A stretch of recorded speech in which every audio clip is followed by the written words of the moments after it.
उम्र भर गालिब यही भूल करता रहा, उम्र भर गालिब यही भूल करता रहा, धूल तो चेहरे पे थी आईना साफ કરતા રહા. કમલ દેવરા માટે મિત્રતા શું છે? જો જ્યારે તમે પેદા થાવ ને હા, ત્યારે છે ને તમને બતાવી દેવામાં આવે આ બધા તમારા રિશ્તાઓ છે, આ તમારા પપ્પા છે, આ તમારા મમ્મી છે, આ તમારા માસી છે. પણ દુનિયામાં મિત્રતા એક એવી રિશ્તો છે જે તમે ચૂઝ કરો છો. તમે પૈસાથી રિસ્પેક્ટ ન કમાઈ શકો, તમે વ્યવહારથી રિસ્પેક્ટ કમાઈ શકો. કેટલા બધા ધંધા આમ જોતા જતા છે ને આઉટડેટેડ થઈ જવાના. બહુ સાચી વાત. હજી મારી પાસે એ કશું નહીં હોય ને હા, તો અને મારી પાસે ખાલી એક હિંમત અને એક પોતાના પર ભરોસો અને એક પોઝિટિવ અભિગમ કે ભગવાન મારી હારે છે તો પાછું બધું ઊભું થઈ જાય છે. હું નોર્મલ વેગેનાર અને 8-10 લાખ રૂપિયાની ગાડી જ વાપરું છું. કે એક વખત મારા કોચે મને એક વસ્તુ સમજાવી હા, કે જો મોંઘી ગાડીથી તારી ઇજ્જત વધતી હોય તો ઇજ્જત ગાડીની છે, તારી નથી. ક્યાં વાત છે, બહુ મોટી વાત છે. મારા ફાધરની એક લાઈન છે, એક દુકાનથી 100 મકાન થઈ શકે છે પણ 100 મકાનથી એક દુકાન ના થાય. સાચી વાત છે સાહેબ. આપણા સમાજમાં એવું છે કે મેં બીકોમ અથવા તો બીબીએ અથવા તો મેં કોઈ ગ્રેજ્યુએશન કરી લીધું તો આપણને એવું વેમ થઈ જાય મને બધું આવડી ગયું. બાપરે, જીવનની અંદર ફોર્મલ એજ્યુકેશન જે આપણે કોલેજમાં ભણીએ છીએ એનું મહત્વ મારા દ્રષ્ટિકોણથી બહુ જાજુ હોતું નથી. અને શું કમલ દેવરાને કોઈ દુશ્મન છે? કોઈ મારા જીવનમાં દુશ્મન છે નહીં. આવા કેટલા લોકોનો આવા દેવામાંથી બહાર કાઢવામાં નિમિત્ત બન્યા છો? આજ સુધીમાં આપણે 500થી વધારે કંપનીઓને દેવામાંથી મુક્ત કરી છે. કે તમે કોઈના જીવનમાં ફાળો આપશો, કોઈના જીવનને ઉપર લાવશો તો જ તમને સાચી આનંદની અનુભૂતિ થશે. બાકી કોઈ એમ વિચારતો હોય કે હું મોટી ગાડી અથવા તો વધારે ટર્નઓવર અથવા તો ફોરેન ટ્રીપથી મને સેટિસ્ફેક્શન મળી જશે તો એ એની ભૂલ છે. 30, 35 વર્ષ નીકળી જાય છે, આપણે છે ને આપણી વાઈફને આઈ લવ યુ નથી કહેતા. ક્યાં વાત છે. અને એમાં આપણું વાંક નથી. આપણું જે ઉછેર થયું એમાં આપણે આપણા પપ્પાને કોઈ દિવસ આપણી મદરને આઈ લવ યુ કહેતા જોયા જ નથી. ક્યાં વાત છે. કેમ છો દોસ્તો? જે વ્યક્તિ પાસે સારા વિચાર હોય છે વ્યક્તિ ક્યારે એકલો હોતો નથી. આ વાત વિવેકાનંદે વર્ષો પહેલા કરેલી અને મારા જીવનમાં અને મારા જેવા હજારો લોકોના જીવનમાં જેમણે બદલાવ કર્યો છે એવા મારા દોસ્ત, મોટાભાઈ, મેન્ટોર, પ્રોગ્રેસ એલાયન્સના સંસ્થાપક અને લાખો લોકોના જીવન બદલનાર મિસ્ટર કમલ દેવરા આજે આપણી વચ્ચે ઉપસ્થિત છે. દોસ્તો, એમની હારે વાતો કરવી ને એ પણ જીવનનો એક લહાવો છે. એમની સાથે સરસ મજાનો સંવાદ કરવો ને એ જીવનની એક અનુભૂતિ છે. તો ચાલો આજે પ્રશ્નો તમારા, માધ્યમ હું અને જવાબ કમલ દેવરાના નવી વાત સાથે, નવી પદ્ધતિ સાથે અને નવા વિચારો સાથે જીવનની નવી શરૂઆત કરીએ અને આજના પોડકાસ્ટને એવી રીતે માણીએ કે પ્રશ્નોના સમાધાન મુઠ્ઠીમાં છે, મગજ તારું જો સાથે છે, હૃદય તારું જો સાથે છે અને કમલ દેવરાનો સાથ છે તો પ્રશ્નોના સમાધાન તારા હાથ છે. ધન્યવાદ. આપ સૌનું સ્વાગત કરું છું મસ્ત મજાના પોડકાસ્ટની અંદર જેમનું નામ છે સવાલ તમારા, જવાબ કમલ દેવરાના. કમલભાઈ, આપનું સ્વાગત છે આ સરસ મજાના ટોક શોમાં. અને આ ટોક શોનો મુખ્ય હેતુ શું ચાલે છે, શું હોય છે, શું કરવું છે નહીં પણ શું થઈ શકે એમના માટેનો આજ ટોક શો છે. એક નાનકડા સવાલથી આજની આ વાતની શરૂઆત કરીશ. તમારા મતે આ દુનિયામાં ચાલતા પ્રશ્નોના સમાધાન જોઈતા હોય તો શું કરવું પડે? તમે બહુ સરસ સવાલ કર્યું કે માણસને જ્યારે રોજમર્રાની જીવનમાં એના ઘણા બધા પ્રશ્નો હોય. એને જોબ હોય, એને બિઝનેસ હોય, એને પારિવારિક સમસ્યાઓ હોય, એને વેપારિક સમસ્યા હોય, સામાજિક હોય, ઘણા બધા પ્રશ્નો એને ચાલતા હોય. જી ભાઈ. અને ઘણા બધા પ્રશ્નોનું એના ઉકેલ લાવવામાં તકલીફ એટલે પડતી હોય કે મોટા ભાગે એ જે વ્યક્તિ છે એ કોઈને કહેતો નથી. મોટા ભાગે એ પોતાની જાત સાથે જ ડીલ કરતો હોય છે. બરાબર છે. અને પ્રશ્નોનું એના ભાઈ, એના મિત્ર, એના સગાવાળા, એના ટ્રસ્ટેડ વ્યક્તિને જઈને કહેતો નથી કે this is what I am dealing, હું ડીલ કરી રહ્યો છું. બરાબર છે. મોટા ભાગે તો આપણે કહેતા જ નથી. ભાઈ, આ કહેવા માટે શું અટકાવતું હશે? કહેવા માટે બે વસ્તુ અટકાવે. જી. પહેલી, હું કેવો લાગીશ. બરાબર હું છે. કેવો દેખાઈશ. બરાબર છે. આપણે માણસોને છે ને કમજોર દેખાવામાં છે ને ગમે નહીં.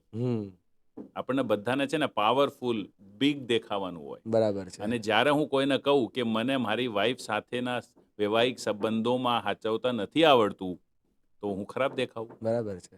અને સમાજમાં એવું એક પ્રચલન છે કે તમે નાની નાની વસ્તુમાં જો એમ કહો કે હું અટકી ગયો છું તો તમને લોકો અલગ રીતે જોશે. કમલભાઈ, આવા કેટલા લોકો હશે કે જે નાની નાની વાતોમાં અટકતા હશે? એનો જવાબ આ છે, દુનિયામાંથી કોઈ બકાત નથી. બરાબર છે. બધા એવરીબડી હેવ અ બેરિયર. આપણે બધા પાસે છે ને કોઈને કાંઈક ને કાંઈક બેરિયર હોય.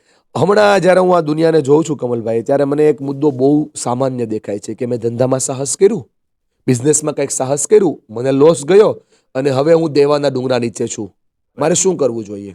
મારી પાસે એવા કેટલાય લોકોના કોલ આવે કે મારે હવે આટલા લાખનું દેવું થઈ ગયું છે, મારાથી ભૂલ થઈ ગઈ છે, જુગારમાં હારી ગયો, સટ્ટો રમાઈ ગયો, કે કોઈ એવી જગ્યા કે જ્યાં નહોતું રોકવું તો રોકાઈ ગયું, અને હવે મારું ગજું નથી, મારું બધું વેચી દઉં ને તો મારાથી આ પાર પડે એમ નથી. આવા લોકોને તમે શું સંદેશો આપવા માંગો છો, અને આવા લોકોને આ પ્રશ્નમાંથી બહાર કેમ આવવું ભાઈ?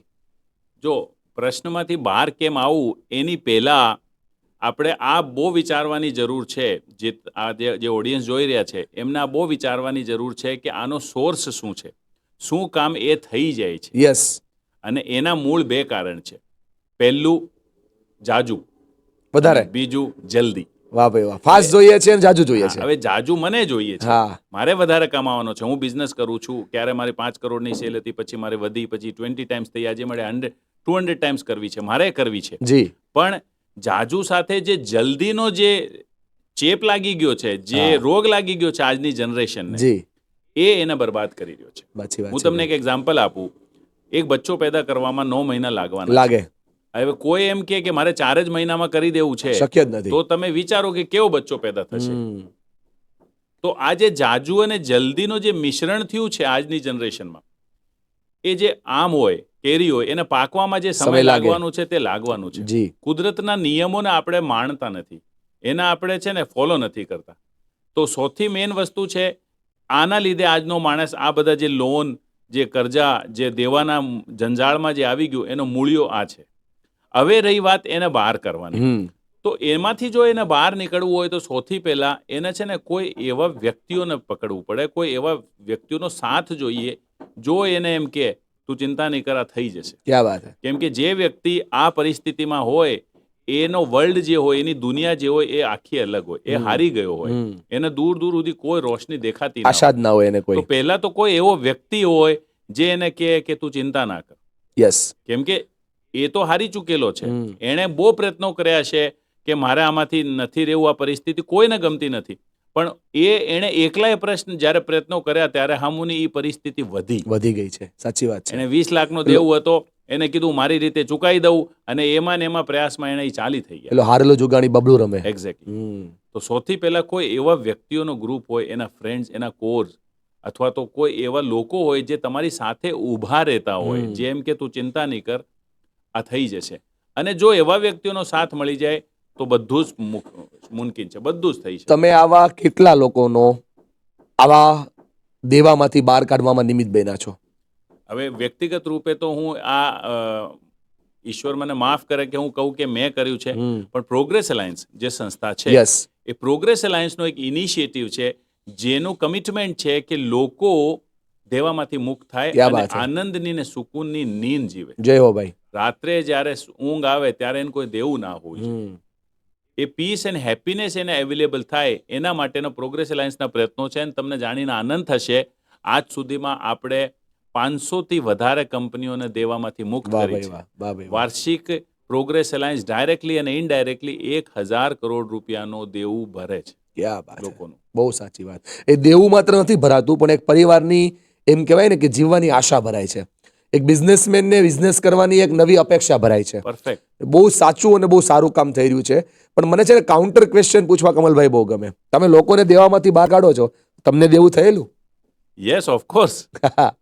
મારે આ કેમેરા સામે કહેવામાં કોઈ હરજ નથી કે કોઈ સમય એવું હતું કે હું પણ જ્યારે યુવાન હતો, જ્યારે મેં બિઝનેસ કરેલું, ત્યારે જલ્દી ને જાજુ જે મેં વાત કરી, રાતે મારે પણ બની જવું છે કંઈ, એમાં મેં પણ ખોટા ડિસિઝનો લીધા. બરાબર. અને મેં પણ ખોટા નિર્ણયો લીધા, અને ખોટા નિર્ણયો લઈને એક પરિસ્થિતિ એવી આવી ગઈ કે મારે એવું લાગવા મળ્યું કે કદાચ છે ને મારે પાછું ગામડે જવું પડે. અચ્છા, આ સ્થિતિને તમે કેમ ફેસ કરી, કઈ રીતે બહાર આવ્યા? સિમ્પલ છે. કોઈ પણ તમને કોઈ લીકેજ થતું હોય, અને સૌથી પહેલા શું કરવું પડે? લીકેજ બંધ કરવું પડે. લોકો આમાં મિસ્ટેક કરે, લોકો લીકેજ નથી અટકાવતા. બરાબર છે. મેં મારા ખર્ચાઓ કંટ્રોલ કર્યા, મેં નવા વ્યાજે પૈસા લેવાના બંધ કર્યા. બરાબર છે. મેં મારા બિઝનેસ પર ફોકસ કર્યો. બરાબર છે. મારી જે મિલકતો હતી, એ મિલકતોને મેં સેલ કરીને 2001માં કંઈક એવું બનેલું. તમારા એક બાયર છે, એ મારા મિત્ર છે, એમણે મને કીધેલું કે 2001માં કમલ દેવરાની લાઈફમાં બહુ મોટા અપડાઉન આવેલા. એ શું હતા? આ જ તમે કહો છો કે ફિનાન્સનો જે અપડાઉન આવે, જે અપડાઉન થાય, જેમાં વ્યક્તિને દેખાય નહીં કે હવે શું કરવું, ત્યારે જો તમે ધીમે ધીમે પસાર થઈ જાઓ, ઈશ્વરની ઉપર ભરોસો રાખો ને મહેનત સતત કરો, અને એમાંથી તો જો પસાર થઈ જાઓ અને પછી એમાંથી જો તમે શીખો, જેમ કે મારે જીવનમાં ફાઇનાન્સના બ્રેકડાઉન આવ્યા તો મેં 3 વસ્તુઓ શીખી. ક્યાં વાત છે. પહેલી વસ્તુ, ખિસ્સામાં 100 રૂપિયા હોય તો 1000 રૂપિયાનું કરાય નહીં. વાહ ભાઈ વાહ. નોર્મલી શું હોય, આપણી ટેન્ડન્સી થઈ જશે. પોઝિટિવ રહેવું સારી વાત છે, રિસ્ક લેવું સારી વાત છે, પણ રિસ્કની સાથે સાથે કેલ્ક્યુલેટેડ રિસ્ક કોન્સેપ્ટ છે. બહુ સાચી વાત. રિસ્ક લેવાનો, હું પણ આજે મારા ધંધામાં રિસ્ક લઉં છું, પણ કેલ્ક્યુલેટેડ રિસ્ક. એક સારા બિઝનેસમેનની નિશાની છે, એ રિસ્ક લે છે પણ કેલ્ક્યુલેટેડ રિસ્ક લે છે. અને આપણે એવું યુવાનોમાં આજે એ કેલ્ક્યુલેટેડ રિસ્ક ટેકિંગ મિસિંગ છે. બરાબર છે. Calculated risk. બીજું, ઓલવેઝ ધંધા પર ફોકસ રાખો. ક્યાં વાત. બિઝનેસ થશે તો બધું થઈ જશે. મારા ફાધરની એક લાઈન છે, એક દુકાનથી 100 મકાન થઈ શકે છે, પણ 100 મકાનથી એક દુકાન ના થાય. સાચી વાત છે સાહેબ. એટલે એક દુકાનથી 100 મકાન થઈ જશે, એનો મતલબ એ હતો, એ મને પછી સમજાણો, કે જો તમે તમારા ધંધા પર પૂરું ધ્યાન આપો, પૂરું જે કરવાનું છે તે કરો, સેલ્સ, પરચેસ, ખર્ચાઓ, હિસાબ કિતાબ બધું ટાઈમે જો તમે કરો, તો બધા મકાનો જે તમે જો એ ઊભો થઈ શકે છે. વાહ ભાઈ વાહ. અને ત્રીજું, ખર્ચા પર કંટ્રોલ. ક્યાં વાત. આજના તારીખે જે યુવાનોમાં જે દેખાડો, જે દેખાદેખી અને જે રાત બધું શો ઓફ અને જે બ્રાન્ડેડનું જે વધ્યું છે, એની અંદર એ આડેધડ વગર કેલ્ક્યુલેશને ખર્ચા કરી નાખે છે, જેના લીધે એને પ્રોફિટેબિલિટી અને એને બીજા કેશ ફ્લો અટવાઈ જાય છે, અને સીધું જઈને લોન્સ એન્ડ ઇન્સ્ટોલમેન્ટમાં. એટલે સમસ્યા આવે તો સમસ્યાઓનો સામનો કરવાનો અને સમસ્યામાંથી શીખવાનું. તમે શીખ્યા 3 વસ્તુ, જ્યારે તમારા પર પ્રોબ્લેમ આવી. મારે તમને સવાલ પૂછવો છે, આ શીખેલી વસ્તુને તમે જીવી રહ્યા છો, મારે તમને એ એંગલથી લોકો સુધી આ વાતને પહોંચાડે છે. આજે સંતોષ ટેક્સ 100 કરોડ ટર્નઓવર કરે છે, તો 100 કરોડનું ટર્નઓવર કરતા એ કંપનીના એઝ અ CEO તરીકે તમે કઈ ગાડી વાપરો છો? હું નોર્મલ વેગેનાર અને 8-10 લાખ રૂપિયાની ગાડી જ વાપરું. શું કામ? ગાડી વાપરવાથી મારી ઇજ્જત વધી જશે, એ થોટ પ્રોસેસમાં તો હું ક્યારનો બહાર નીકળી ગયો. બરાબર. પહેલા મને એવું થતું કે એક વખત મારા કોચે મને એક વસ્તુ સમજાવી, કે જો મોંઘી ગાડીથી તારી ઇજ્જત વધતી હોય તો ઇજ્જત ગાડીની છે, તારી નથી. ક્યાં વાત છે. બહુ મોટી વાત છે. અને હું સાથે એ પણ સ્વીકાર કરું કે જો કોઈ વ્યક્તિ મોંઘી ગાડી વાપરતો હોય તો એમાં કશું ખોટું નથી, પણ દેખાડો કરવા માટે તમારી ફિનાન્શિયલ એબિલિટી ને કેપેબિલિટી તમને લાવ ના કરતી હોય, એના માટે એ બધું અવગણીને પણ જો તમે લાવો તો નિશ્ચિત છે કે એક દિવસ બરબાદી થશે, એક દિવસ વિનાશ થશે, એ નક્કી જ છે. તો આજના યુવાનોને શીખવા જેવી વાત કમલભાઈ કહી રહ્યા છે. જ્યારે જીવનમાં સમસ્યા આવે ત્યારે સમસ્યાનો સામનો કરો, શીખો, અને હવે શીખેલી વસ્તુ જીવવાની પણ શરૂઆત કરો. તમે મારી સાથે 10 મિનિટથી વાત કરો છો અને એમાં તમે 10 વખત શીખવું બોલો છો, તો જીવનમાં શીખવાનું મહત્વ કેટલું ભાઈ? હું તમને કહું, જેટલા બધા મહાન વ્યક્તિઓ છે, એની એક કોમન ક્વોલિટી જો હોય તો એ લોકો સતત શીખે. ક્યાં વાત છે.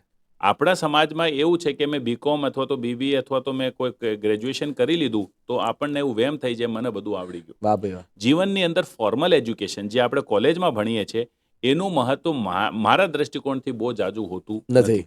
જે આપણે જીવનના મૂલ્યો, જીવન કેવી રીતે હેન્ડલ કરવું, અને જ્યારે જીવનમાં અપડાઉન્સ આવશે, જ્યારે ફેલિયર આવશે, એને કેવી રીતે તમે હેન્ડલ કરો છો, એ એબિલિટી મહત્વની છે. તો આવી કોઈ સ્કૂલ કોલેજ છે કોઈ દુનિયામાં સ્કૂલ કોલેજ કે જેમાં બિઝનેસમેન શીખી શકે? એવી એક જ કોલેજ છે, તે છે પ્રોગ્રેસ અલાયન્સ, જે એક નોન પ્રોફિટ મોટી ઓર્ગેનાઇઝેશન છે.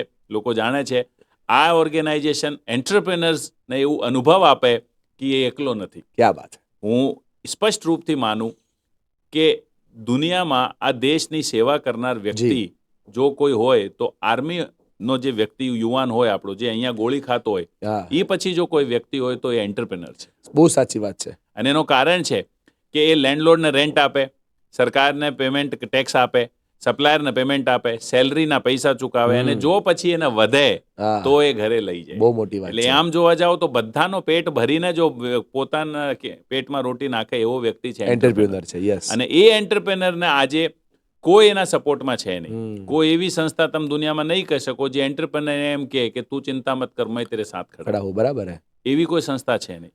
મને જણાવીને આનંદ થાય કે પ્રોગ્રેસ અલાયન્સ 2014થી આજ સુધીમાં એક એવી સંસ્થા છે જે નિસ્વાર્થ ભાવે નોન પ્રોફિટ મોટિવથી એન્ટરપ્રેનર્સને, SME ઓર MSMEને ખાસ કરીને સપોર્ટ કરે, એના બિઝનેસ અને લાઈફના લાગતા તમામ પ્રશ્નો. બરાબર છે. તમામ પ્રશ્નો એટલે જેમ કે સેલ્સ ગ્રોથ. યસ. આજના યુવાનનો મેઇન ઇશ્યુ હોય કે મારું સેલ વધતું નથી. ધંધો શરૂ થઈ જાય પણ સેલ નથી થતું. કોમ્પિટિશન છે. યસ. બીજું, ધંધો થાય છે, સેલ થાય છે, પણ ધંધામાં કાંઈ વધતું નથી, પ્રોફિટ. પછી માલ તો એને વેચી દીધું, પછી પૈસા નથી આવતા, પૈસા નથી આવતા, પેમેન્ટ બરાબર છે. કલેક્શન. યસ, એને માલ વેચી દીધું, પૈસા આવી ગયા, પણ એનો પ્રોફિટ જે હતો એ સ્ટોકમાં અટવાઈ ગયો, હા. એના માલ ગોડાઉનમાં જામ થઈ ગયો, હા, એના ભાવ ઘટી ગયા, એ હા. આઉટડેટેડ થઈ ગયું, ડિઝાઇન ફેલ થઈ ગઈ, હા. એટલે સ્ટોક રિડક્શન.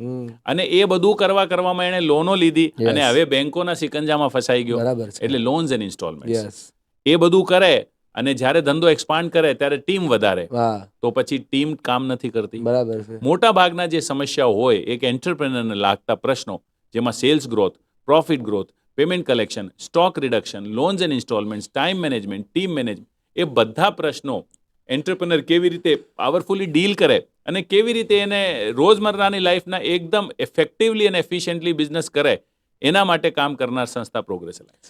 બહુ સાચી વાત કરી છે સાહેબ. આ બધા જ જીવનના બિઝનેસને લગતા પ્રશ્નોને તો પ્રોગ્રેસ એલાયન્સ સોલ્વ કરે જ છે, પણ સાથે સાથે પારિવારિક પ્રશ્નોને પણ પ્રોગ્રેસ એલાયન્સ સોલ્વ કરે છે. આ કઈ રીતે કરે છે? તો પ્રોગ્રેસ એલાયન્સનો એક વિચાર છે કે 360 ડિગ્રી ગ્રોથ માણસનું થાય. સૌથી પહેલા તો એ સમજાવો કે આ 360 ડિગ્રી હોય છે શું? Very good. તો માની લો કે મેં 20 વર્ષે ખૂબ મહેનત કરી અને મેં 10-20 કરોડ રૂપિયા ભેગા કરી લીધા, જી. અને એ જીવનની દોડધામમાં મેં મારું હેલ્થનું ધ્યાન ના રાખ્યું અને મને બીપી, શુગર, કોલેસ્ટ્રોલ આવી ગયો, તો શું એ 20 કરોડ રૂપિયા મારા કામ આવશે? કઈ કામના નથી. એનાથી વિપરીત એક પરિસ્થિતિ એક્ઝામ્પલ આપું. મેં જીવનમાં બહુ મહેનત કરી અને 20ની જગ્યાએ મને 10 જ કરોડ રૂપિયા મેં ભેગા કર્યા, જે મારા જીવન માટે જોઈએ છે, પણ એની સાથે હું હેલ્ધી છું, મને કોલેસ્ટ્રોલ નથી, મને બ્લડ પ્રેશર નથી, મને ડાયાબિટીસ નથી, તો તમે કેવી લાઈફ ચૂઝ કરશો? બરાબર છે. રાઈટ. તો કહેવાનો મતલબ છે એક સમય એવું આવશે કે તમારી પાસે વેલ્થ હશે પણ હેલ્થ નહીં હશે. એક સમય એવું આવશે કે તમારી પાસે વેલ્થ અને હેલ્થ હશે પણ રિલેશનશિપમાં એ વનનેસ અને વાર્મથ અને બોન્ડિંગ નહીં હશે. અત્યારે પ્રોબ્લેમ જ બે ચાલે છે. નવા લગ્ન થાય અને 6 મહિનામાં લગ્નના ખર્ચાના હપ્તા ના ભરાણા હોય ત્યાં છૂટાછેડાના ખર્ચા સ્ટાર્ટ થઈ જાય. તો કોઈને કહેવાતું નથી, પણ તમે કીધું ને કે પ્રશ્નનું એક સમાધાન એ છે કે તમને કોઈ ચિંતા કરનારો મળે, તમારી કોઈ વાત સાંભળનારો મળે. તો કેટલાય લોકો એવા છે કે જેની બૈરી એની વાત માનતી નથી. કેટલાય લોકો એવા છે કે જેના બાળકો એમની વાતને માનતા નથી. કેટલાય લોકો છે કે ફેમિલીના પ્રશ્નોની અંદર એટલા અટવાયા છે કે ધંધામાં બેઠા હોય છે પણ ધંધામાં હોતા નથી. અને ભાઈ કેટલાય લોકો એવા હોય છે કે જે પોતાના માતા પિતાના જ રહ્યા નથી, તો સમાજના કેમ થશે? આમના માટે પ્રોગ્રેસ એલાયન્સ શું કરે છે?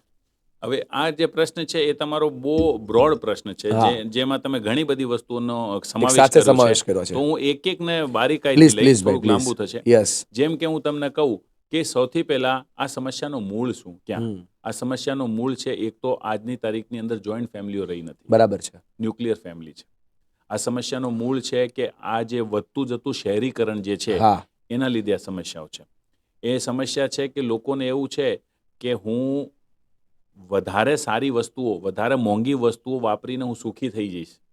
તમે જુઓ લાસ્ટ 40 યર્સમાં, 40 વર્ષોમાં ભૌતિકતાવાદ ઘણું વધી ગયું. જી. તમે આજથી 30-40 વર્ષ પહેલાના વ્યક્તિને જોશો, એની પાસે ઘણું બધું ધન સંચય કર્યું હશે, પણ એનો જીવન જીવવાનો જે સ્તર હશે ને એ નોર્મલ તમારી મારી જેમ જ હશે. બરાબર છે.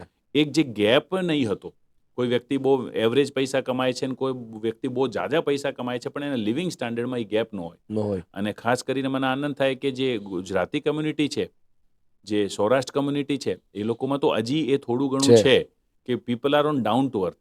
એ લોકો, પણ બાકી બધી કમ્યુનિટીઝની અંદર જે વ્યક્તિએ વધારે પૈસા કમાઈ લીધા, ધંધામાં સક્સેસ મેળવી લીધી અને એનો લિવિંગ સ્ટેન્ડર્ડ વધારી લીધું, એને મેચ કરવા માટે જે બાકીના 99 છે એને જોઈને એને મેચ કરવા માટે જે કરે છે એમાં એ લોકો ફસાઈ જાય છે. બરાબર. સૌથી પહેલી વસ્તુ, જેમ કે તમે કીધું કે હસબન્ડ વાઈફ સાથે, તો હસબન્ડ વાઈફ સાથેના રિલેશનશિપમાં આજથી પહેલા ઘરોમાં છે ને મા બાપુજી રહેતા, દેરાણી જેઠાણી રહેતા. તો ઘરમાં જો હસબન્ડ વાઈફને કોઈ બાંધવાનું થાય, કોઈ વાતચીત થાય, તો એ લોકોને ધીમું બોલવું પડતું. બરાબર. કેમ કે બહાર સાંભળતા હોય લોકો. હવે આજે એ તો છે નહીં. એટલે હું એક વસ્તુ કહું તો મારી વાઈફ બે વસ્તુ કે. બરાબર છે. તો આજની તારીખમાં જે સમસ્યાઓ છે એ સમસ્યાઓ આજથી 30-40 વર્ષ પહેલા હતી નહીં. તો આજના બધા યુવાનોને આ ખાસ વિચારવાની વસ્તુ છે કે તમારી સમસ્યાઓ નવી છે તો તમારા સમાધાન પણ નવા જોઈશે જ. 100%. તમે પહેલા તમારા ફાધર કદાચ તમે કોઈ દિવસ ન જોયું હોય કે તમારા મમ્મી તમારા પપ્પાને સામું બોલ્યા હોય, અથવા તો બોલ્યા હોય તો તમારા પપ્પા એમ કીધું હોય બસ શાંતિ રાખો, તે ચૂપ થઈ ગયા હોય. પણ આજે એવું નથી. તમારી મારી વાઈફને તમે એવું ચૂપ નહીં કરી શકો. એવી રીતે તમે વાત કરો બિઝનેસની ઇફેક્ટિવનેસની, તો પહેલા એટલા બધા ડિસ્ટ્રેક્શન નહીં હતા. હમ. આજે તમે ફોન ઉઠાવ્યો અને Distraction કસ્ટમરને કોલ કરવા માટે ફોન ઉઠાવ્યો, પણ ત્યાં નોટિફિકેશન આવે અને તમે જતા રહો કોઈ ફિલ્મ સ્ટારની ઇન્સ્ટાગ્રામ રીલ જોવામાં, સાચી વાત છે. તો તમારી ઇફેક્ટિવનેસ ઇફેક્ટ થઈ ગઈ છે. હમ. પહેલા જોઈન્ટ ફેમિલીઓ હતી, 4 ભાઈઓ હતા, એક ભાઈ ફેમિલીનું જોઈ લે, એક હમ. ભાઈ બિઝનેસનું જોઈ લે, હા. એક ભાઈ ફાઇનાન્સનું જોઈ લે, એક ભાઈ સોશિયલ જોઈ લે. સાચી વાત છે. આજે તમે એકલા એક જ છો. છો, ચારે કેમ જોઈ શકશો? તમારે સ્કૂલ મિટિંગમાં તમારે જવાનું, હમ. તમારે સસરાની એનિવર્સરી તમારે તો જવાનું. તમારે જવાનું, તમારે પેમેન્ટ તમારે બનાવવાનું, પરચેઝિંગ તમારે કરવાની, પેકિંગ તમારે જોવાનું.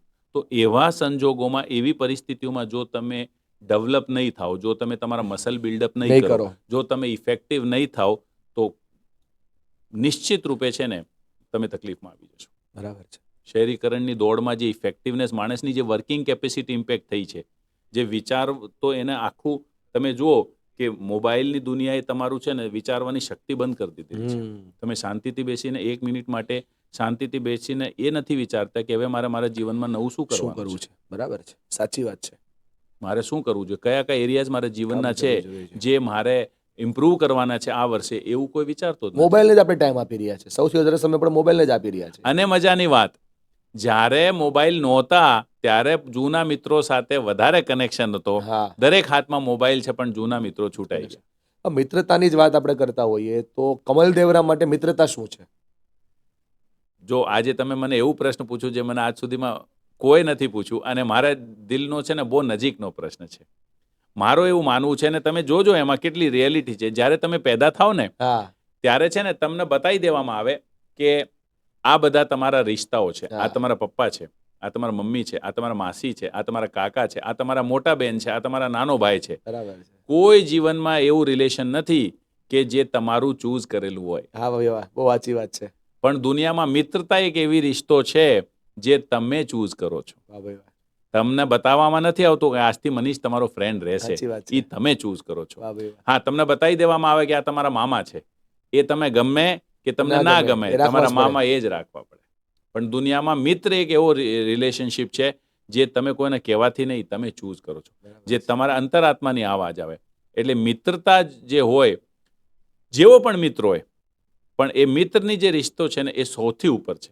મા બાપના રિશ્તા પછી જો કોઈ રિશ્તો હું ગણતો હું તો એ મિત્રતા છે. હું તમારી વાતથી સહેમત પણ છું અને વાત સાચી પણ છે.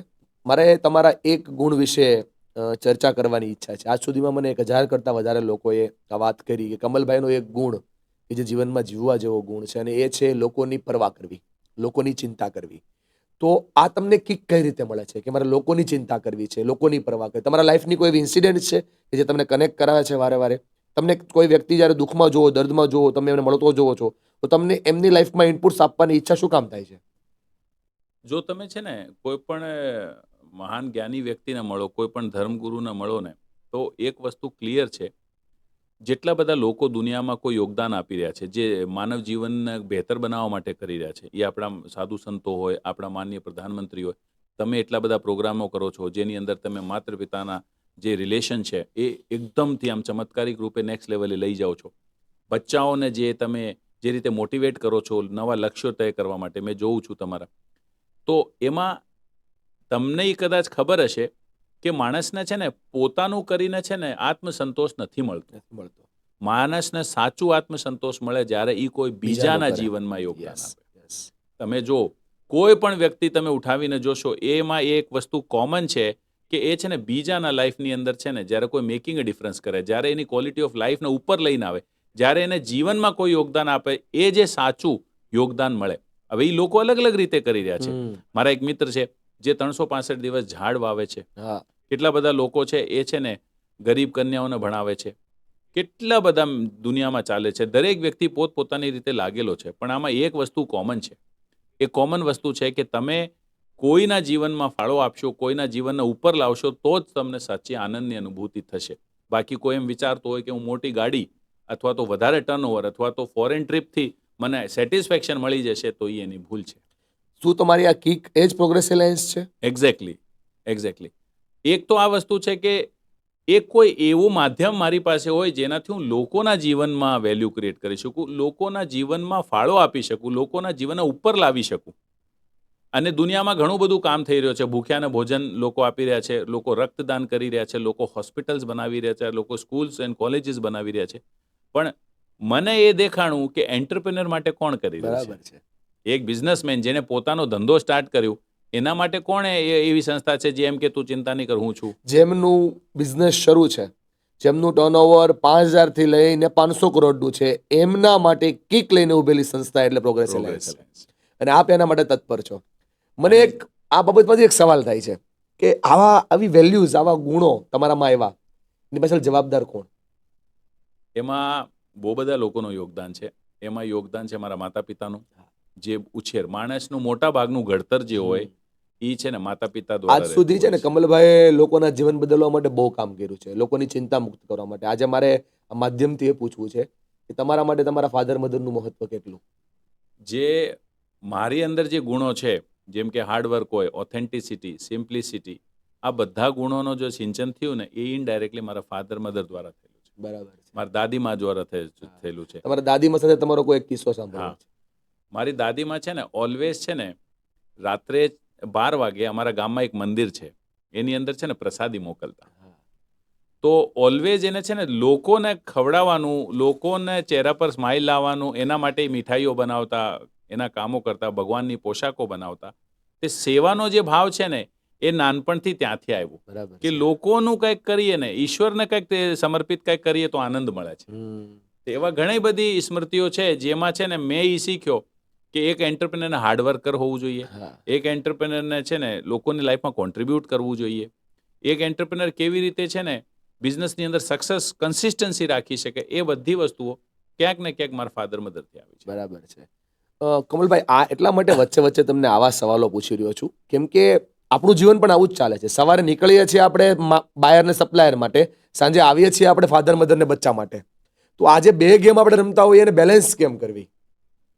એને બેલેન્સ કરવા માટે જે તમે મને કીધું ને 360 ડિગ્રી શું છે, યસ, સૌથી પહેલા છે ને માણસને છે ને અવેર રહેવું પડે, જાગૃત રહેવું. હા, જાગૃત. યસ, અમુક વખત છે ને તમે વિચારો કે ક્યારેક એવું થતું હોય કે તમે એક રસ્તા પર નીકળ્યા અને તમે મોબાઈલ પર વાત કરતા કરતા છે ને જે લેફ્ટ ટર્ન લેવાનું હતું એની જગ્યાએ તમે સીધા ચાલ્યા ગયા.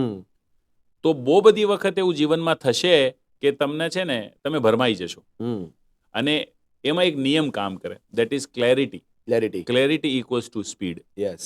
જીવનમાં તમને શું જોઈએ છે, કેટલું જોઈએ છે, કઈ હદે જોઈએ છે અને કઈ કિંમત પર જોઈએ છે. બરાબર. આ જો તમને ક્લિયર હોય કે ભાઈ મારે આ કામ કરવાનું છે, જેમ કે હું કહું મારે 11 વાગ્યા સુધી ઓફિસે નથી રહેવું, 8 વાગ્યા પછી મારા વાઈફ, મારા બચ્ચા, મારા ફેમિલી સાથે જ મારે રહેવું છે. બરાબર. તો જો કોઈ મને એમ કહે કે હું તને છે ને ડબલ પૈસા આપું અને તારે 11 વાગ્યા સુધી રહેવાનો, તો આઈ વિલ સે નો. બરાબર. પ્રાયોરિટી ને ક્લેરિટી, બીકોઝ મને ક્લિયર છે કે મને પૈસા કમાવા છે, મને બિઝનેસ કરવું છે, પણ આ કિંમત પર નથી કરવું. એમ જ માની લો કે કોઈ મને વધારે પ્રોફિટ થતું હોય અને ક્વોલિટીની અંદર મારા પ્રોડક્ટમાં ભેળસેળ કરીને, કોમ્પ્રોમાઇઝ કરીને જો મને પ્રોફિટ થતું હોય તો એ મારે કરવું નથી. આઈ એમ વેરી ક્લિયર કે આટલું મારે આ હદે જવું છે, આ હદે મારે જવું નથી.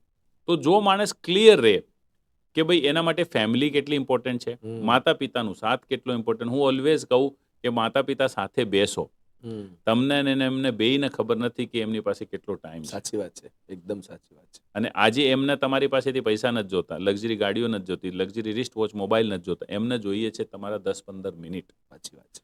પણ આજે આપણી કમનસીબી છે એ આપણે નથી આપી શકતા. સો બિઝનેસમેનને જેટલો બિઝનેસ શીખવો જરૂરી છે એટલું ફેમિલી વેલ્યુ શીખવી પણ જરૂરી છે. આ જે ઇમ્બેલેન્સ જે ક્રિએટ થયું છે ને કે વધારે મોટો બિઝનેસ કરીને હું સુખી થઈ જઈશ, આ જ માણસની સમસ્યાઓનું રીઝન છે. બહુ સાચી. આજથી 30-40 વર્ષ પહેલા છે ને ધંધો બધા કરતા, પણ આ ઇમ્બેલેન્સ નહોતો.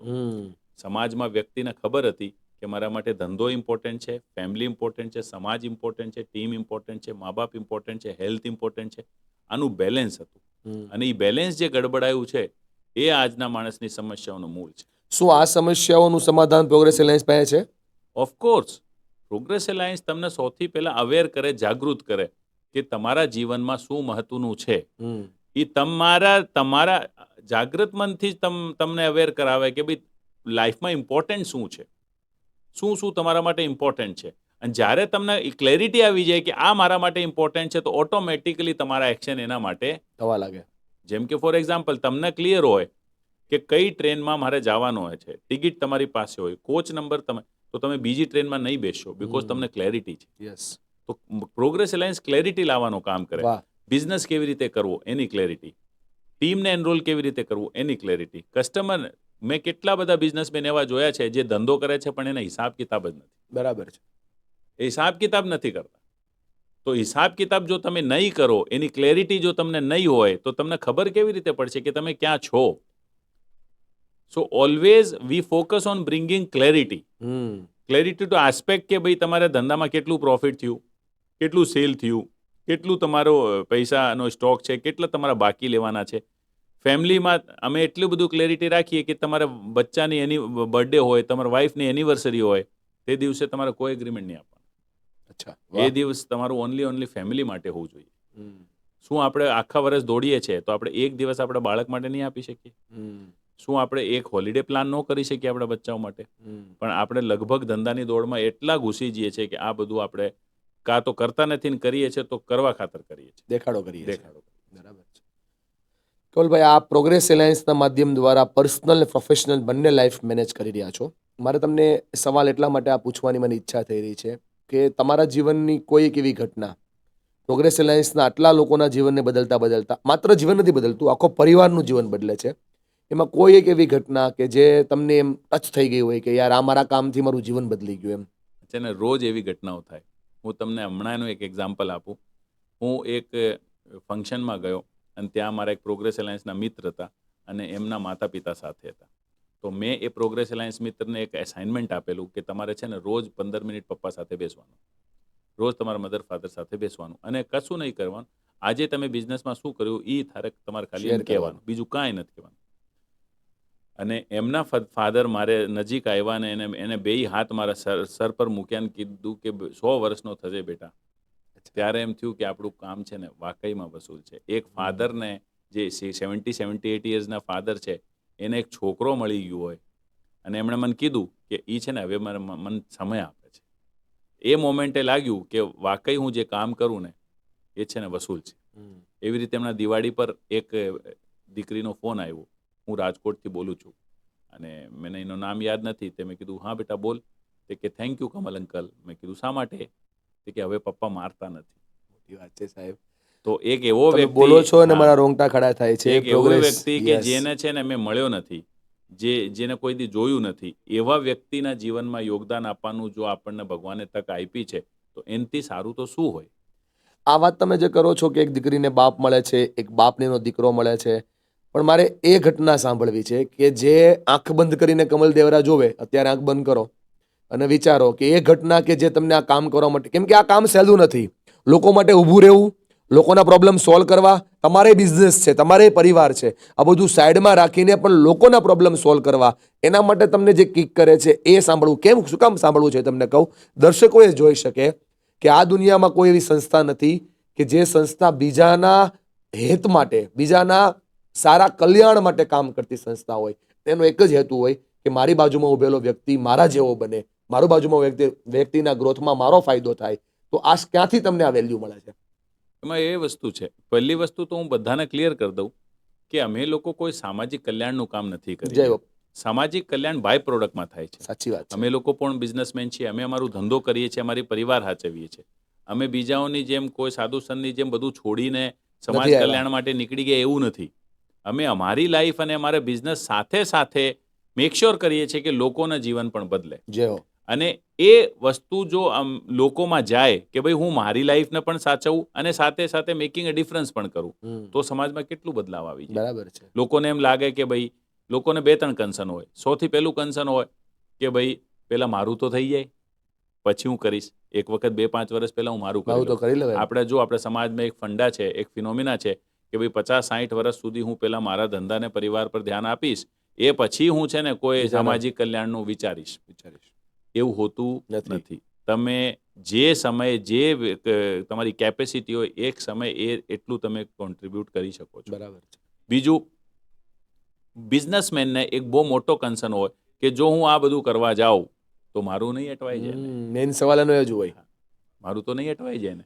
મારે કમલભાઈની દિનચર્યા જાણવી છે. હવે મજાની વાત કે જેટલું હું અહીંયા કામ કરું છું એટલું મારી લાઈફમાં ઇફેક્ટિવ થાઉં છું. વાહ ભાઈ વાહ, બહુ હું જબરદસ્ત. ક્લિયર કટ વાત કરું, હા. પ્રોગ્રેસ અલાયન્સની અંદર 200 થી વધારે ગ્રોથ પાર્ટનર્સ છે જે લોકો બીજાના લાઈફ માટે કામ કરતા આ હોય. એક ગ્રોથ પાર્ટનર કેટલા લોકોના જીવનને બદલે છે? હા, એક ગ્રોથ પાર્ટનર 60 લોકોના ક્યાં જીવનને વાત છે. બદલવાનું કામ કરે. એવા 200 છે. 200 છે જય અને હો.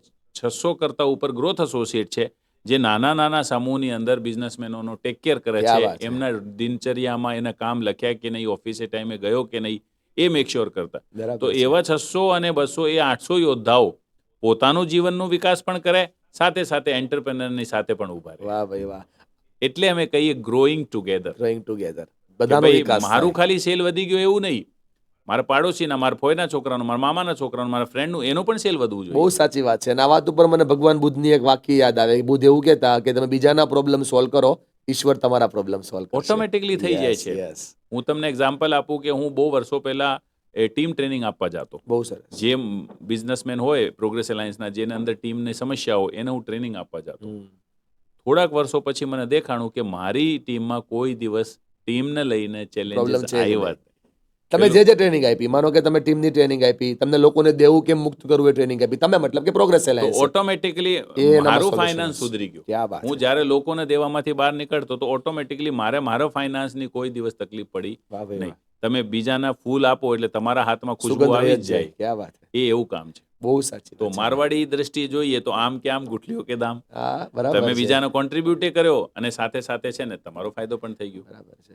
બાજુવાળાના વિકાસ, વ્યક્તિત્વ વિકાસની અંદર પોતાનો વિકાસ થઈ રહ્યો છે. બહુ Exactly. સાચી વાત છે. હા, એમાં હું ક્લિયર કટ કહીશ કે મને ફાયદો થાય એટલા માટે કરવાનો નહીં. નથી. હેતુ આપણો એના હોવો જોઈએ. હેતુ ઈ ના હોવું જોઈએ. કેમ કે જો તમે એ કરો કે ભાઈ મારો ડેવલપમેન્ટ થાય એટલે હું કરું, એટલે શક્ય એ જ ભગવાનને નથી. આપણે જે પ્રસાદ ચડાવીએ છીએ એમાં જૂઠન થઈ ગયું હોય તો હમ. એ એવો કામ છે. એટલે હું બધા વ્યક્તિઓને કહું કે તમે જે મેકિંગ અ ડિફરન્સ અથવા તો કોઈના જીવનમાં ફાળો આપવાનું કામ કરો, એના ફળ સ્વરૂપ તમને ઘણું બધું મળશે, તમને ફાયદો થશે, પણ ફાયદા માટે કોઈ દિવસ કરતા નહીં. ચાલો ને આપણે આ પોડકાસ્ટમાં લોકોને ફાયદો કરીએ. જી. કમલભાઈના જીવનને લોકો જાણે છે, પ્રોગ્રેસ એલાયન્સને લોકો જાણે છે. આ બધી બિઝનેસ ફિનોમિના યુટ્યુબ પર અઢળક અસંખ્ય ઉપસ્થિત છે. એ કંઈ બહુ મોટી વાત નથી. પણ મારે તમને આજે એવા ક્વેશ્ચન પૂછવા છે કે જે લોકો ઈચ્છતા હતા કે કમલભાઈને હું પૂછું. રાઈટ. મારો એક મિત્ર છે, મારી પાસે સાંજે આવે છે. ગઈકાલનો જ વાત તમને કહું છું. અત્યારે એમને લગભગ 50 લાખ રૂપિયાનું દેવું છે. અને એ વાતમાં એવું કહે છે કે આ મારથી એવું ભરાશે નહીં અને મારે સુસાઇડ કરવું છે. તો આ વ્યક્તિ જેવા ઘણા બધા વ્યક્તિઓ તમને આજે સાંભળી રહ્યા છે. આને તમે શું સંદેશો આપવા માંગો છો? તમને જાણીને આનંદ થશે કે પ્રોગ્રેસ એલાયન્સ આજ સુધીમાં ઘણા બધા વ્યક્તિઓને સુસાઇડથી બચાવ્યા છે. આ જ પોઈન્ટ જે તમે યસ કીધું. યસ. તો સૌથી પહેલા જે વ્યક્તિઓ એવું વિચારતા હોય કે સુસાઇડ કરીને છે ને આ સમસ્યાનો ઉકેલ આવી જશે, હા. એમને મારે કેવું છે કે સુસાઇડ કરીને તમે તો ચાલ્યા જશો, પણ તમારા પરિવારની શું દશા થશે, એની શું મનોસ્થિતિ થશે, શું પરિસ્થિતિ છે, એ એક વખત વિચારી લેજો, પછી ભલે સુસાઇડ કરજો. એ આપણે વિચારતા નથી. નથી. શું સુસાઇડ આનો રસ્તો છે? નથી. ઉલટીનો સમસ્યા વધી વધશે. જશે. એટલે આ તો કોઈ દિવસ કરાય નહીં. શું કરવું જોઈએ એને? હવે તમારી વાત છે કે શું? તો સૌથી પહેલા એમાં જે કામ આવે તે છે ઓથેન્ટિસિટી, યસ. પ્રમાણિકતા. બરાબર. હું તમને કહું, એ જે 25 લાખ 50 લાખના દેવામાં જે છે, એને એવું લાગે છે કે લોકોને ખબર નથી. એ એના પપ્પાથી છુપાવે, એના મમ્મીથી છુપાવે, સાચી વાત એના છે બૈરાઓથી તમારી. છુપાવે, Yes. ફ્રેન્ડ્સથી છુપાવે. સૌથી પહેલા એણે જો કામ કરવું જોઈએ, એ ફેમિલીમાં બેસીને બધું જ ખુલ્લું કરી દેવું જોઈએ કે મારે આ થઈ ગયું છે. ધ મોમેન્ટ તમે આ શેર કરી દો, તમને પાવર આવી જશે. લોકો કરે ઊંધું.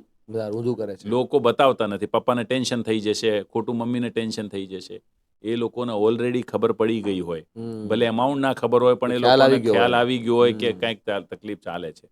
તમારા આજુબાજુના સર્કલ, તમારા મિત્ર, તમારા સગા સંબંધીઓમાં તમે તમારી જાતને એટલું સ્માર્ટ સમજતા હોય કે એ લોકોને ખબર ના હોય, પણ મારા ભાઈ, બધાને ખબર જ હોય. તો જ્યારે તમે ઓથેન્ટિસિટી બધું કહી દો છો, ત્યારે તમારી પાસે છુપાવવા માટે કાંઈ રહેતું નથી. દેવામાં બહાર આવવાનું પહેલું શસ્ત્ર છે ઓથેન્ટિસિટી. ઓથેન્ટિસિટી. નેક્સ્ટ શું કરવું જોઈએ? સેકન્ડ છે સપોર્ટ. યસ. લોકો પાસે સપોર્ટ માંગો. લોકોને કહો. અમે જ્યારે લોન લોકો પાસે ભરાવડાવીએ છીએ, તો જે પણ ભાઈના પૈસા, એના સગાવાળાના, મોટો ભાગે સગાવાળાના પૈસા હોય, રિલેટિવ્સના હોય, ફ્રેન્ડ્સના હોય, તમે જે પ્રમાણિકતાથી જઈને એને કહી દો કે મારી આ પરિસ્થિતિ છે, હું અત્યારે પૈસા ભરવા માટે સક્ષમ નથી, હું તમારા પૈસા આપીશ, પણ અત્યારે મારી પાસે નથી, અને જો તમારો વ્યાજ ચાલુ રહે તો હું મરી જઈશ. બરાબર છે. તો એટલીસ્ટ તમે જો પ્રમાણિકતાથી જઈને રિક્વેસ્ટ કરો કે આ પ્લીઝ તમે બંધ કરો, તો અમને 100% ખાતરી છે કે માનવતાના આધારે કોઈ પણ વ્યક્તિ ના પાડે. Number 1 authenticity, number 2 support. હવે શું કરવું જોઈએ? ત્રીજું છે તમે જે કારણોથી જે લાલચ, જો મોટા ભાગના કારણોમાં એક જ કારણ હોય છે લાલચ, એને તમારે છોડવું પડે. જો તમે એને નહીં છોડો તો હજી પરિસ્થિતિ બગડવાની છે, હજી પરિસ્થિતિ બગડશે. તમે આજે ઓથેન્ટિસિટીથી લોકોને સપોર્ટ લઈ લો અને કાલે પાછું એવું ને એવું કરો તો લોકોનો જે વિશ્વાસ કર્યું એ જતું રહેશે. એ પછી તમારી પાસે કોઈ ભરોસો કરશે નહીં. અને ચોથું છે રીસ્ટાર્ટ. સપોર્ટ લ્યો, શીખો અને પાછું સ્ટાર્ટ કરો. અને સમય જો તમે 100 થી 0 પર આવી શકો છો તો પાછા 0 થી 100 પર જઈ શકો છો. એમાં કોઈ શંકાને સ્થાન નથી. ક્યાં વાત છે, કોઈ શંકાને સ્થાન. વાહ ભાઈ વાહ. એક મોટા અંધકારમાં એક નાનકડો પ્રકાશ મળી જાય જો આ 4 વસ્તુ થઈ જાય તો. મારે બધાને આ વાત સાથે જોડવા છે, કેમ કે આ અત્યારે બહુ સાંભળી રહ્યો છું ભાઈ. આ બહુ મોટો પ્રશ્ન બન્યો છે અત્યારે. અને જે વ્યક્તિને નુકસાની છે એ કોઈને કહેતો નથી ને, એટલે જ એને એવા બધા વિચાર આવે મારા જીવન ટૂંકાવી દઉં. એ વિચાર એટલે આવે કેમ કે એને કોઈ એવું વ્યક્તિ નથી જોયું, એવું કોઈ વ્યક્તિ સિલેક્ટ નથી કર્યું, મળ્યું નથી જેને કહી શકે કે this is what I am dealing, હું ડીલ કરું છું. અને તમે તમારા જીવનના અનુભવના આધારે બોલો છો. દોસ્તો, મારે તમને આ વાત કરવી છે, આ ચોપડીનું જ્ઞાન નથી. કમલભાઈને આ જીવનની અંદર આવા 200 કરતા વધારે લોકો આવ્યા છે કે જે 0 થઈ ગયા હતા અને આજે હીરો છે, મોટી કંપની ચલાવી રહ્યા છે. તો તમારા માટે પણ આ મોટી વાત નથી યાર. જે કમલભાઈ કહી રહ્યા છે 4 વસ્તુની એપ્લાય કરો, અને એમાં પણ અટકો છો તો પ્રોગ્રેસ એલાયન્સનો સંપર્ક કરો. ભલે તમે પ્રોગ્રેસ એલાયન્સના મેમ્બર નથી, પણ ત્યાં આવીને એકવાર વાત કરો. તમારી વાત રજૂઆતમાં હશે તો ચોક્કસ તમને પરિણામ મળશે. આવો બીજો પ્રશ્ન જે મને હમણાં ઘણા સમયથી સતાવી રહ્યો છે, લોકોનો મળી રહ્યો છે. ફેમિલી ઇસ્યુ તો ઘણા બધા ચાલતા હોય, પણ ફેમિલી ઇસ્યુનું જ્યારે લેવલ ખૂબ મોટું થઈ જાય, સેપરેશન વધી જાય, ડિવોર્સ થઈ જાય, ત્યારે તકલીફો બહુ વધારે વધતી હોય છે અને એની અસર બિઝનેસ પર પડતી હોય છે. અને એમાં મેઇન પ્રોબ્લેમ હોતા હોય છે હસબન્ડ વાઈફના કેરેક્ટરના, રિલેશનશિપના કેરેક્ટરના. તો આના ઉપર તમારે શું એક સોલ્યુશન આપવું હોય? મને ખબર પડે છે કે મારી વાઈફ છે ને એ હવે મારી સાથે નથી, અથવા મને ખબર પડે છે કે મારો પતિ છે ને મારી સાથે નથી, અથવા પતિ પત્નીને એવું લાગે છે કે અમારા બચ્ચાઓ અમારા કયામાં નથી. આ બહુ મોટો પ્રોબ્લેમ છે. તો હવે આનું શું સોલ્યુશન છે? હું છે ને બધા વસ્તુઓમાં છે ને સૌથી પહેલા છે ને કારણ શોધું. એક હસબન્ડ વાઈફને સૌથી પહેલા એ જોવું જોઈએ કે આ થયું શું કામ. હા, તો મોટા ભાગે જે પતિ પત્ની વચ્ચે જે બનાવ બનતા હોય, જે ડાયવર્સના કેસીસ બનતા હોય, જે સમજણ નથી, જે ઝઘડાઓ થાય છે, એની અંદર મોટા ભાગે જે પ્રશ્નો છે એની અંદર એક જ વસ્તુ સોર્સમાં છે, અને એ છે હુ ઇઝ રાઈટ. વાઈફે કહે હા હું રાઈટ છું, તું રોંગ છે, તું રોંગ. આજથી બહુ પદી પહેલા જો આપણા ફાધર મધર એવા નહીં હતા, અને આ જે ઈગોની જે લડાઈ છે એના પરિણામ સ્વરૂપે બધું થાય છે. બધું મોટા ભાગનું આ પરિણામ સ્વરૂપે થાય છે. જો માણસ એને પોતાનો ઈગો થોડુંક ડાઉન કરે, બેય હસબન્ડ હોય કે વાઈફ હોય, અને સ્વીકારનો ભાવ લાવે, કેમ કે બેયનો ઉછેર અલગ અલગ થયો, હસબન્ડનો ઉછેર અલગ રીતે થયો, વાઈફનો ઉછેર અલગ રીતે થયો. આ મોટા ભાગના ઝઘડાનું કારણ છે ડિફરન્સ ઓફ અપબ્રિંગિંગ. વાઈફ અલગ માહોલમાંથી આવી હોય, હસબન્ડ અલગ માહોલમાંથી આવ્યો હોય. અને એ જો બેય ધ્યાન રાખે, જેમ કે હું તમને એક્ઝામ્પલ આપું, મારી પાસે એક એવું કેસ હતું કે જેની અંદર વાઈફે હસબન્ડને કીધું કે પાણી ટપકે છે નળમાંથી. આ સાચું કેસ છે ઘટના. પાણી ટપકે છે, તમે છે ને આ થોડુંક ઠીક કરી આપો. અને હસબન્ડે કીધું આ મારું કામ નહીં. તો વાઈફે કીધું કેટલા આળસુ છો તમે. અને હસબન્ડે આ વર્ડ પકડી લીધું, આળસુ કેમ કીધું. બેયનો ઝઘડો વધ્યો અને બેયને ડાયવોર્સ થઈ ગયા. આળસુ કેવાથી ડાયવોર્સ? Exactly, yes. પેલા એ કીધું કે હું આળસુ છું તો પૈસા કોણ, તાર બાપો કમાઈને લાવી દે છે, મારા બાપ પર કેમ ગયો. અને એ રીતે આ વધી. હવે તમે વિચારો, પાણી ટપકતી નળ કારણ બન્યો ના, એ કારણ નહીં હતો, કારણ હતો ઈગો. નાઉ જ્યારે મેં એ કેસનું એનાલિસિસ કર્યું તો જે હસબન્ડ હતો એના ફાધર આઈપીએસ ઓફિસર હતા. ત્યાં છે ને દરેક કામ માટે નોકર હતો. બરાબર. ધોબી આવે લોન્ડ્રી માટે, ઇલેક્ટ્રિક માટે ઇલેક્ટ્રિશિયન આવે. તો એ જે માહોલમાં મોટું થયો, એ માહોલની અંદર દરેક કામ માટે અલગથી માણસ હોય છે. અને જે બેન હતા, જે લેડીઝ, જે વાઈફ હતી, એ એવા માહોલમાંથી આવી જ્યાં પપ્પા છે ને ઘરના નાના મોટા કામ કરી દેતા. એટલે એને એવું લાગતું હતું કે આ ન કરે તો આળસુ કહેવાય. એ પપ્પા છે ને સબ્જી કાપી આપતા, સબ્જી લાવી આપતા, તો એને એમ થયું કે જેન્ટ્સ હોય છે એ ઘરના નાના મોટા કામ કરતા હોય છે. અને હસબન્ડ જે હતું એ એવા માહોલમાં હતું કે ભાઈ મારો કામ જોબ પર જવાનું છે, નોકરી પર જવાનું છે, આ બધા કામ મારા નથી. આમાં જોવા જઈએ તો કોઈ ખોટું નથી, હસબન્ડનો વાંક નથી, વાઈફનો વાંક નથી. વાંક છે ડિફરન્સ ઓફ અપબ્રિંગિંગ, Yes. બેયનો ઉછેર. આ બેય લોકોએ સમજવું જોઈએ. આના માટે એજ્યુકેશન જોઈએ. દુનિયામાં કોઈ ક્લાસ એવા નથી શીખવાડતું કે નથી. જે તમને એ શીખવાડે કે પ્રેમ ભાવથી કેવું રહેતું. એ Yes. તમારો બીકોમ LLB ક્યાંય નથી શીખવાડતું. એ તમારે પહેલા જે શીખતા એ આપણે પરિવારોમાં શીખતા, અને હવે રહ્યા પરિવારોમાં નથી. રહેતા નથી. એટલે પ્રોગ્રેસ અલાયન્સ તમને શીખવાડે કે આમાં સ્વીકાર ભાવ કેમ લાવવો. ક્યાં વાત હવે છે. નોર્મલી તમે એક્ઝામ્પલ તમને કહું કે આપણે વ્યક્તિઓમાં છે ને પ્રેમની ભાષા હોય. હમ. માની લો કે હવે આ પ્રેમની ભાષા એટલે આમ નવું નવું લાગશે અત્યારે, પણ જેમ કે ગુજરાતી, ઇંગ્લિશ એવું હોય, એવું પ્રેમ સમજવાની પણ ભાષા હોય માણસો. વાહ. હવે માની લો કે પત્નીની પ્રેમની ભાષા એપ્રિશિએશન છે. હા. એને તમે એપ્રિશિએટ કરો તો એને ગમે. એને જમવાની થાળી તમારી સામે લાવી હોય પછી એમ કે કેવું બન્યું, અને જબરદસ્ત, તમે જોરદાર. તમે જબરદસ્ત જોરદાર જો બોલી દો તો તો ગમે. એનો દિવસ બની જાય. હા. પણ તમારા પ્રેમની ભાષા એ ના હોય તો તમને એ આવડતું ના હોય, તમે બોલી જ ના શકો. અને તમે ન બોલો તો હમ. એને લોસ ઓફ પાવર થાય, એ બરાબર નારાજ છે. થઈ જાય. બરાબર છે. તમને ખબર ના પડે એ શું કામ નારાજ થઈ ગઈ. સાચી Now, વાત છે. આ લવ લેંગ્વેજ જો તમે શીખી જાઓ કે મારા હમ. પત્ની મારા લાઈફ પાર્ટનરની પ્રેમની ભાષા શું છે, અને એને જો જીવનમાં એપ્લાય કરો તો 100 માંથી 90 ઝઘડા તો થાય જ નહીં. મને જેટલી પણ બહેનો પ્રોગ્રેસ એલાયન્સના ફંક્શનમાં મળે છે એ તમારું નામ લઈને કહે છે કે કમલભાઈ અમારું ભલે કમલભાઈ આવીને અમારા ગુજરાતી પરિવારની અંદર જવતલ ઓમવાના હોય, જે ભાઈ ઓમે. કમલભાઈ ભલે અમારા જવતલ નથી હોય, એમાં પણ અમારા આ સરસ મજાના પ્રેમ યજ્ઞની આહુતિ એમણે જ આપી છે. કેમ કે બીકોઝ આઈ લવ યુ એ એવો કન્સેપ્ટ છે કે જેમાં લાખો લોકોના જીવન બદલા છે. 30, 35 વર્ષ નીકળી જાય છે, આપણે છે ને આપણી વાઈફને આઈ લવ યુ નથી કહેતા. ક્યાં વાત છે. અને એમાં આપણું વાંક નથી. આપણું જે ઉછેર થયું એમાં આપણે આપણા પપ્પાને કોઈ દિવસ આપણી મધરને આઈ લવ યુ કહેતા જોયા જ નથી. ક્યાં વાત છે. સાચી તો વાત છે. એટલે આપણે મેં એક જગ્યા વાંચેલું કે માણસ છે ને જાણે અજાણે છે ને એને જે નાટ્યક્રમ ચાલેલું એના જીવનમાં હા. એનું પુનરાવર્તન પુનરાવર્તન કરવા જ મળે. કરે છે. Yes, yes, જો yes, કે અમે yes. ભૂલી જઈએ કે દરેક વ્યક્તિ અલગ છે. હમ. ગયા 40 વર્ષ પહેલાની સમસ્યાઓ અલગ હતી, અત્યારની આજે બી અલગ છે. મેં મારા ફાધર પાસે કોઈ દિવસ મેકડોનલ્ડ્સ માંગ્યું નથી. અત્યારે બચ્ચાઓ બીકોઝ જ્યારે માંગે હું છે. કોલેજમાં આવ્યો ત્યારે તો મેકડોનલ્ડ કેવું હોય એ મેં જોયું. હમ. પણ આજે 3 વર્ષનો બચ્ચું બાળક જ માગે એ છે તમે આજે. એમ કે મારે મેકડોનલ્ડ્સ ડોમિનો ખાવું છે, તો એનો નિકાલ લાવવા માટે તમારે એજ્યુકેટ થવું થવું જ પડશે. પડશે, થવું જ તમારે પડશે. છે ને નવું શીખવું પડશે કે આને હેન્ડલ કઈ રીતે કરવું. બહુ સાચી વાત છે. પહેલા મોબાઈલ નહીં હતા, યુટ્યુબ નહીં હતા, ઇન્ટરનેટ પર કન્ટેન્ટ નહીં હતા. આજે તમારો 10, 12, 15 વર્ષનો જોવે છોકરો છે છોકરી બધું જ. કયો કન્ટેન્ટ જોવે છે તમે કેવી ખબર જ રીતે નથી. જોશો? Yes, સાચી વાત છે. કેવી સો રીતે તમારે જોશો? પરિવારને બચાવવું હશે, ધંધાને બચાવવો હશે, ખુદ બચવું હશે, રાષ્ટ્રનો વિકાસ કરવો હશે, તો રોજ શીખવું પડશે, રોજ જાગૃત રહેવું પડશે, એક્ઝેક્ટલી. કોઈ તમારો મેન્ટોર બનાવવો પડશે. Exactly. અને એના માટે પ્રોગ્રેસ એલાયન્સ તમારું માધ્યમ બને છે. પ્રોગ્રેસ એલાયન્સ રોજમર્રાની લાઈફમાં ડેલી 15 દિવસે તમને છે ને બેસાડીને તમને તમારી લાઈફ કેવી રીતે ઉપર લઈ જવી, કેવી રીતે તમારી લાઈફના ચાલતા પ્રશ્નોને સોલ્વ કરે, એના માટે તમને એજ્યુકેટ કરે. મારા એક મિત્ર છે કે જે જૈન સમાજમાંથી બિલિંગ કરે છે, અને આ જૈન સમાજે પણ એમની પોતાની કોમ્યુનિટી શરૂ કરી છે, જીતો.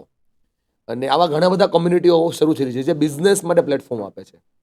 તો મને એમણે આ તમારા પોડકાસ્ટ લેવા માટે એક ક્વેશ્ચન એમણે કર્યો છે કે જીતોએ જ્યારે તમારી પાસે ડિમાન્ડ કરી કે તમે જે મટીરિયલ શીખવો છો, કે તમે જે લીડર્સ ડેવલપ કર્યા છે, એ શું અમને મળે?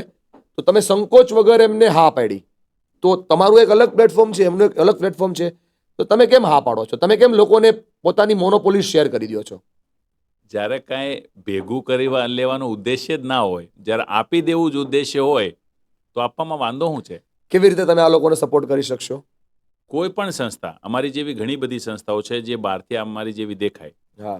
હું કોઈની ટીકા નહીં કરું, પણ મોટા ભાગે લોકોને એમ હોય કે હું છે ને પ્રોફિટ વધારે કરીને સુખી થઈ જઈશ. સાચી વાત છે. આ આજની તારીખની સૌથી મોટી ભ્રાંતિ છે. હમ. હું સેલ અને પ્રોફિટ કરીને, અને માણસ એવો જ છે, જો હું તમને એક એક્ઝામ્પલ આપું, હું તમને એમ કહું કે હું તમને અત્યારે 50 લાખ રૂપિયા આપું કે તમને ઇફેક્ટિવ બનાવું, કયો જોઈએ? પેલા 50 લાખ જ માગશે. ઇફેક્ટિવ તો હું પછી થઈ પછી જઈશ. થઈ જઈશ. 50 લાખ આવશે તો ઇફેક્ટિવ તો આપોઆપ બની એ જશે. બધું હું થઈ જઈશ. હા. હું તમને એમ કહું કે નેક્સ્ટ 6 મહિના આપણી હેલ્થ પર કામ કરીએ હા. કે સેલ ડબલ કરીએ, તો આપણે સેલ્સની જ વાત કરીશું, આપણે હેલ્થની વાત નહીં કરીએ. એ હું પછી કરી લઈશ. યસ. માણસને એવું લાગે કે મારી પાસે પૈસા પ્રોફિટ ને સેલ થઈ જશે ને તો બાકી બધી હું એરિયા આપોઆપ કરી લઈશ. હું આપે આપ કરી લઈશ. આવું હોતું નથી. નથી. હું ઓલવેઝ એક સ્ટેટમેન્ટ કહું, bold statement, there is no undo in life. સાચી વાત છે. કમ્પ્યુટરમાં એક બટન હોય Control Z. જેમાં અન્ડુ કરી શકો. હા. જીવનમાં અન્ડુ થતો થતું નથી. નથી. તમે વાઈફને 2 અપશબ્દ કહી દીધા, તો કહી દીધા. હવે એ અન્ડુ થતો નથી. તમે છોકરા પર હાથ ઉપાડી દીધું, તો ઉપર દીધા. કાલનો દિવસ ગયો, હવે એ પાછો આવવાનો નથી. નથી. તો અન્ડુ નથી થતો. આ ભ્રાંતિ લોકોને હોય. એને એમ થાય કે અત્યારે હું બિઝનેસ ગ્રોથ કરી લઉં, બાકી હું બધું કર. અરે તુમે ધ્યાન તારે છે ને ધ્યાન નવો વ્યક્તિ બનવા પર દેવું જોઈએ. યસ યસ રોજ તારીખ તો રોજ બદલતી है, नया इंसान बन. બરાબર છે. બહુ નવો વ્યક્તિ જો બને ને તો આઉટકમ આજ નહીં તો કાલ આવી જ જવાના છે. કમનસીબે માણસને છે ને શોર્ટકટ જોતું હોય. મેં કીધું ને જલ્દી ને જાજુ. એ નવા વ્યક્તિ પર બનવા પર જો ફોકસ કરે ડે બાય ડે, એક હસબન્ડના રૂપમાં, એક ફાધરના રૂપમાં, એક એન્ટરપ્રેનરના રૂપમાં, એક નાગરિકના રૂપમાં, તો ઓટોમેટિકલી એને છે ને લાઈફ ગ્રો થઈ જશે. બરાબર પણ એન્ટરપ્રેનર જે હોય એ only and only business growth કર્યું એવું એને માની લે. અને જે તમે વાત કરી કે કોઈ પણ સંસ્થા અમારી પાસે આવે, અમે સામેથી જઈએ છીએ કે ભાઈ મેકિંગ અ ડિફરન્સ, સમાજ કલ્યાણનું જે કામ છે એ કોઈ અમે આખી દુનિયામાં એકલા નથી કરી શકવાના. તો કોઈ પણ સંસ્થા એવી હોય જે અમને એપ્રોચ કરે, અમે સામેથી એપ્રોચ કરીએ છીએ. તમે કોઈ પણ ઇનિશિયેટિવ લેવા માંગતા હોય, હસબન્ડ વાઈફનું હોય, બચ્ચાઓનું હોય, ટીનેજનું હોય, ટાઈમ મેનેજમેન્ટનું હોય, ટીમ મેનેજમેન્ટનું હોય, ટીમ ટ્રેનિંગનું હોય, માતૃપિતૃ વંદનનું હોય, લોન્સ એન્ડ ઇન્સ્ટોલમેન્ટ્સનું હોય, we are always ready. We are ready with our content, we are ready with our expertise, we are ready with our experts. જે તમે માગો એ અમે આપશું, કેમ કે અલ્ટિમેટલી તો છે ને આર્ટ ઓફ ગિવિંગ છે. યસ યસ, બહુ મોટી વાત છે દોસ્ત. અને એ શબ્દોની ઉર્જા જ લોકો સુધી પહોંચી રહી છે. નવું વર્ષ શરૂ થવાનું છે, 2025 આવે છે. સપનું તો બધા જ હશે. 1 તારીખે શેડ્યુલ બનાવશે, 15 પૂરું. આ શેડ્યુલ બને છે ને પૂરું થાય છે. એના માટે આ બધા બિઝનેસમેનને તમારે શું સંદેશો આપવો છે નવા વર્ષ માટે?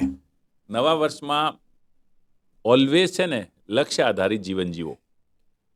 દુનિયામાં માત્ર 1% લોકો એવા હોય છે જેને છે ને એની નજરની સામે આવતા વર્ષે અથવા તો આવતા 5 વર્ષે અથવા તો આવતા 10 વર્ષે શું કરવાનો છે એ રિટર્નમાં હોય છે. ક્યાં વાત. લેખિતમાં હોય એવા દુનિયામાં માત્ર 1% લોકો છે. અને મજાની વાત, દુનિયામાં સક્સેસફુલ લોકો પણ 1% છે. વચ્ચે અટકાવું છું, એક કાઉન્ટર ક્વેશ્ચન પૂછું છું. લોકોને જાણવામાં બસ બહુ રસ હોય. જેમ કે હું કોઈ દિવસ જીમના સેમિનાર કરતો નથી, હું કોઈ દિવસ હેલ્થના સેમિનાર કરતો નથી. તો કમલ દેવરા જ્યારે લોકોને શીખવાડે છે, 2500 બિઝનેસમેનને શીખવાડે તમારું લક્ષ્ય લખેલું હોવું જોઈએ, તો કમલ દેવરા 10 વર્ષ પછી ક્યાં હશે? 10 વર્ષ પછી મારા જે ધંધામાં જે બધા જ લક્ષ્ય કહો તમારા, એ બધા લક્ષ્ય મારા લખેલા ઓન પેપર છે. યસ, હવે સાંભળવા છે અમારે. જેમ કે મારે, હું જોઈન્ટ ફેમિલીમાં રહું છું, યસ, તો જોઈન્ટ ફેમિલીમાં હવે અમારી નેક્સ્ટ જનરેશન આવી રહી છે. જી, મારા ભત્રીજો રેડી થઈ ગયો છે, એના એજ્યુકેશન થઈ ગયું, તો એ બધાના ધંધા ચાલતા હશે. દેટ ઇઝ વન વિઝન જે આવતા 5 વર્ષમાં ક્લિયર કટ મારું લખેલું છે. પરફેક્ટ. કે મારા 2 ભત્રીજાના 2 ધંધા ચાલતા હશે, મારા મોટા ભત્રીજાનો ધંધો અહીંયા પહોંચી ગયો હશે, મારે 3 બિઝનેસ ચાલતા હશે જે ઓલરેડી હું મેનેજ કરી રહ્યો છું. એ ઓલરેડી આટલું અચીવ થઈ ગયું હશે, આટલું લેન્ડ બેંક થઈ ગયું હશે, એ બધું જ ઓન પેપર હોવું જોઈએ. બરાબર છે. અને આ તો ચલો 5 વર્ષ 10 વર્ષની વાત છે. શરૂઆત કરવા માટે એટલીસ્ટ તમે 1 વર્ષનો બનાવો. તમને જાણીને આનંદ થશે, પ્રોગ્રેસ એલાયન્સના 2600 કરતા વધારે સદસ્યો, પરિવારના પાર્ટનર્સ છે, એ બધાના લક્ષ્ય બને છે. એ જાન્યુઆરીમાં લક્ષ્ય બધા જ બનાવશે. એ ડિસેમ્બરમાં કામ ચાલુ થઈ જાય છે અને જાન્યુઆરી 1 એની સામે હશે કે આ મારે કરવાનો છે. યસ, એ મારે કરવાનો છે.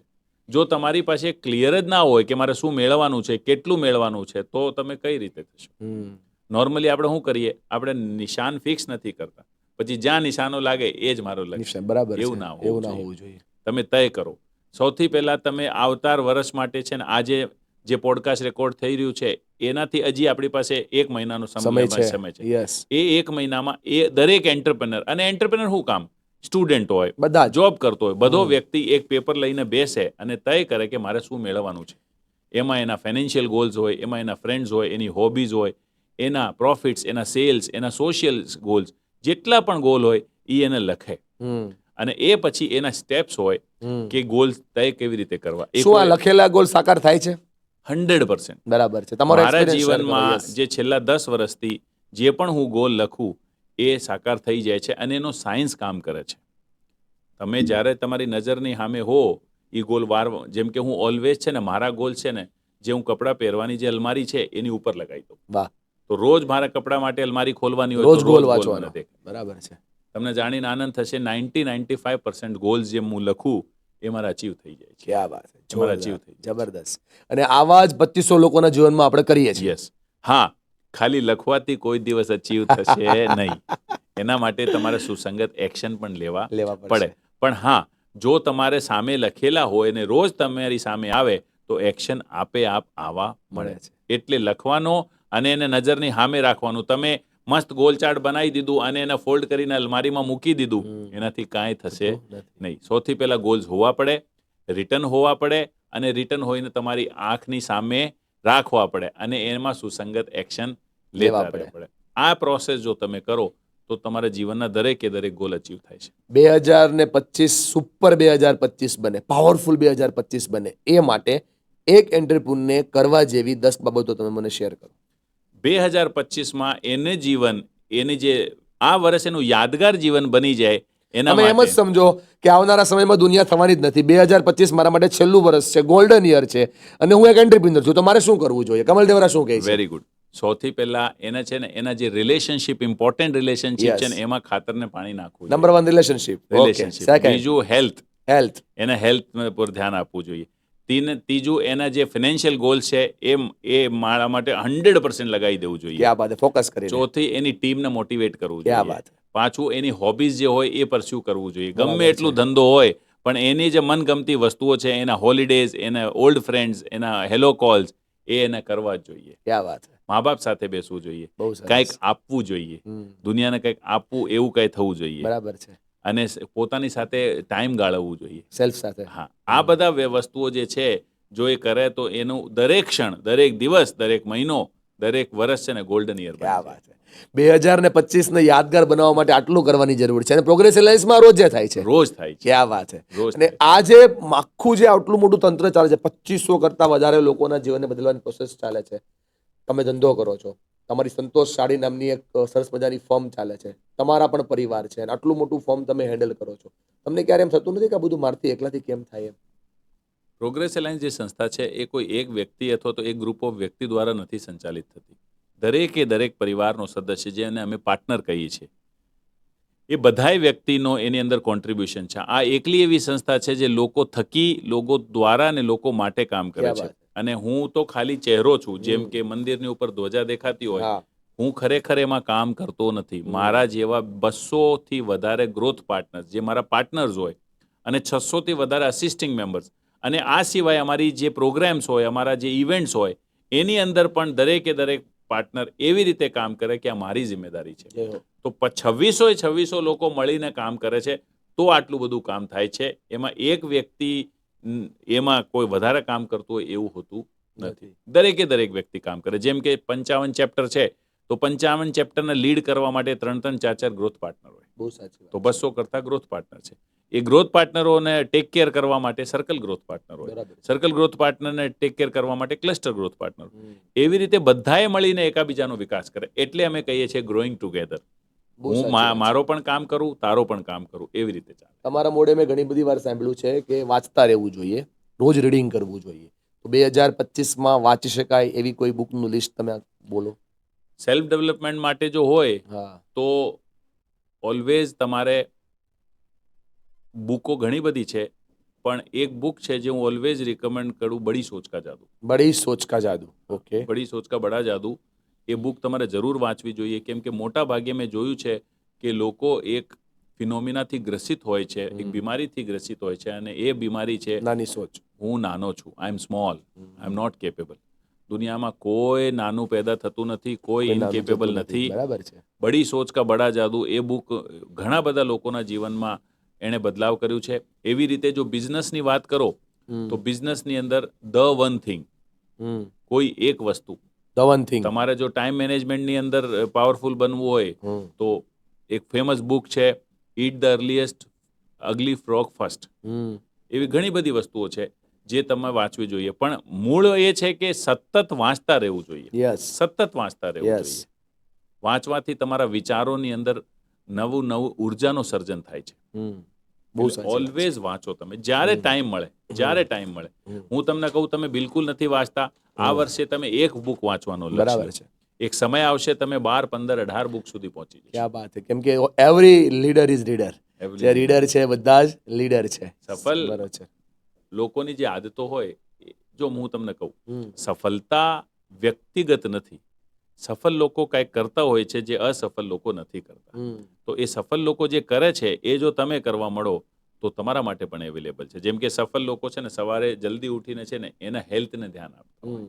તો એ જો તમે કરો તો સફળ લોકો ઓલવેઝ એના બિઝનેસના એકાઉન્ટ્સ પ્રોપર રાખતા હોય. સફળ લોકો ઓલવેઝ એના દેવાના પેમેન્ટ ફાસ્ટ આપતા હોય. સફળ લોકો ઓલવેઝ એની સેલ્સ પર ફોકસ કરતા હોય. સફળ લોકો એને ફેમિલીઝને ટાઈમ આપતા હોય છે. એ કોઈ પણ વ્યક્તિ કરે તો એના માટે રસ્તો ખુલ્લો જ છે. સફળતા બની જશે. મારું એવું માનવું છે કે વરસાદ છે ને બધા પર સેમ જ વરસે. બરાબર. હવે તમે ચમ્મચ જ લઈને ઊભા હોય તો તમને તો એ જ એટલું જ મળે, અને તમે મોટું તગારું લઈને ઊભા છો તો તમને વધારે મળે. બરાબર છે. પણ મને ઓછું મળે અને હું કુદરતને બ્લેમ કરું, હું નસીબને બ્લેમ કરું, હું ભગવાનને બ્લેમ કરું, એવું કરવું ના જોઈએ. બારિશ બધા પર સેમ જ વરસે, બધા પાસે ઓપોર્ચ્યુનિટી સેમ છે. તમારી તૈયારી કેટલી છે કામ કરવાની, તમારી ઓપોર્ચ્યુનિટી ગ્રાસ્પ કરવાની તૈયારી કેટલી છે એની ઉપર નિર્ભર કરે. બરાબર. કોઈ એમ કે ભાઈ મનીષભાઈના તો લક બહુ સારા છે, એમના તો આટલા લાખ ફોલોવર થઈ ગયા. એમાં લકનો કોઈ રોલ હોતું નથી. એણે સતત કામ કર્યું છે વર્ષો સુધી. મારું માનવું છે કે people are not lucky, yes, they are effective. બહુ સાચી વાત છે. સાયકલ ચલાવવામાં શું નસીબનો રોલ હોય? ન હોય. કોઈને સ્વિમિંગ આવડતી હોય તો શું એમાં નસીબનો રોલ હોય? ના હોય. એમાં કોઈ નસીબનો રોલ હોતું નથી.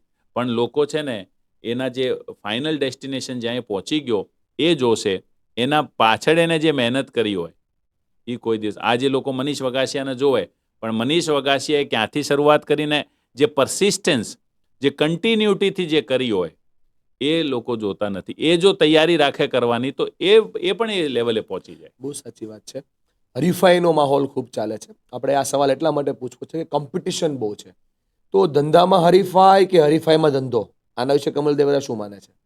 સૌથી પહેલા તો આજના એન્ટરપ્રેનરને હું ચેતાવી દઉં છું કે કોમ્પિટિશન હજી વધવાનો છે. ઓહો. એટલે જે લોકો એવું માને છે કે બહુ કોમ્પિટિશન છે, બહુ કોમ્પિટિશન છે, અને એમાં ને એમાં પડેલા છે, તો તમારા માટે આ બેડ ન્યૂઝ છે. કોમ્પિટિશન હજી વધશે. બરાબર છે. કેમ કે મલ્ટીનેશનલ આવી રહ્યા છે, કેમ કે ફોરેન આજે ઓનલાઈનના યુગ છે. એટલે કોમ્પિટિશન અહીંથી ઘટશે એવી રાહ તમારે જો જોવાની હોય તો તમે બિઝનેસ બંધ કરી દેજો. ચલો વધશે તો કરવું શું? એક્ઝેક્ટલી. તો તમારે છે ને તમારી ધાર તેજ કરવી પડશે. ક્યાં વાત છે. તમારે છે ને તમારી તૈયારી કરવી પડશે. તમે એક નાનો એક્ઝામ્પલ આપું કે તમે વરાછામાં એક રેડીમેડ ગાર્મેન્ટની શોપ લઈને બેઠા છો. હવે તમારી બાજુમાં વેસ્ટ સાઇડ આવી ગયો, હા, જે પ્રીમિયમ કપડાં વેચે.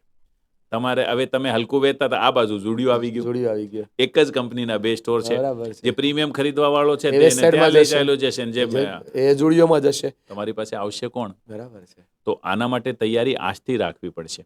આના માટે આજથી છે ને વેલ્યુ સિસ્ટમ બનાવવો પડશે. આની માટે આજથી તમારા માર્કેટિંગ પ્લાન્સ બનાવવા પડશે.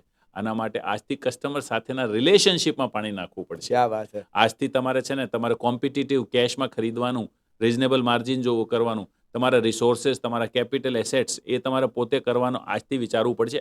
તો તમે ટકી શકશો. બહુ સાચી વાત. હું તમને એક એક્ઝામ્પલ આપું. ઇલેક્ટ્રોનિક્સમાં એક સિરીઝ, એક વેલ નોન સિરીઝ હતી જે હાલમાં બંધ થઈ ગઈ, અને એની સામે એક બીજો સ્ટોર છે વિજય સેલ્સ, એ નથી બંધ થયા.